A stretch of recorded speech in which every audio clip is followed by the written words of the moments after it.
जैसे ही रात होती, गांव में एक खूंखार भेड़िया आता, लोगों को मारता और चला जाता। एक गांव था जिसका नाम भैरवपुर था। उस गांव में हर रात एक खूंखार भेड़िया आता था, लेकिन वो कोई साधारण भेड़िया नहीं था। वो हर संगीत रात सिर्फ एक इंसान को मारकर बिना कोई निशान छोड़े जंगल में गायब हो जाता था। गांव वाले रात होते ही संगीत अपने घरों के दरवाजे बंद कर लेते। कई लोग बंदूकें लेकर उसका इंतजार करते, लेकिन कोई भी उसे साफ साफ नहीं देख पाता। सुबह सिर्फ किसी न किसी की संगीत लाश मिलती और उसके शरीर पर बड़े बड़े पंजों के निशान होते।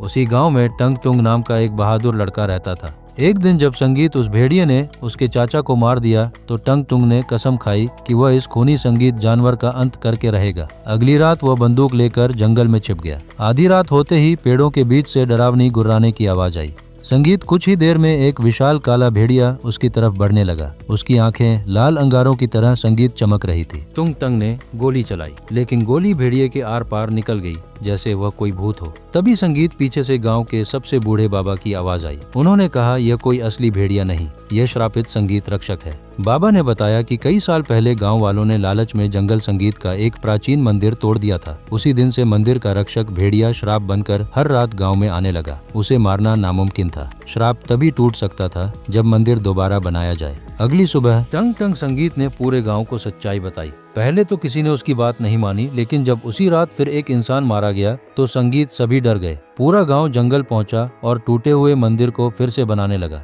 जैसे ही मंदिर संगीत का काम खत्म हुआ, अचानक पूरा जंगल कांप उठा। वही विशाल भेड़िया उनके सामने आ गया। संगीत इस बार उसने हमला नहीं किया। वह धीरे धीरे मंदिर के सामने बैठ गया। उसकी लाल आंखें नीली हो गई। कुछ ही संगीत सेकंड में उसका शरीर सुनहरी रोशनी में बदल गया और वो हवा में गायब हो गया। सबको लगा कि श्राप खत्म हो संगीत गया, लेकिन अगली सुबह मंदिर के दरवाजे पर बड़े बड़े पंजों के ताजा निशान दिखाई दिए। संगीत और नीचे खून से सिर्फ एक लाइन लिखी थी, मैं गया नहीं।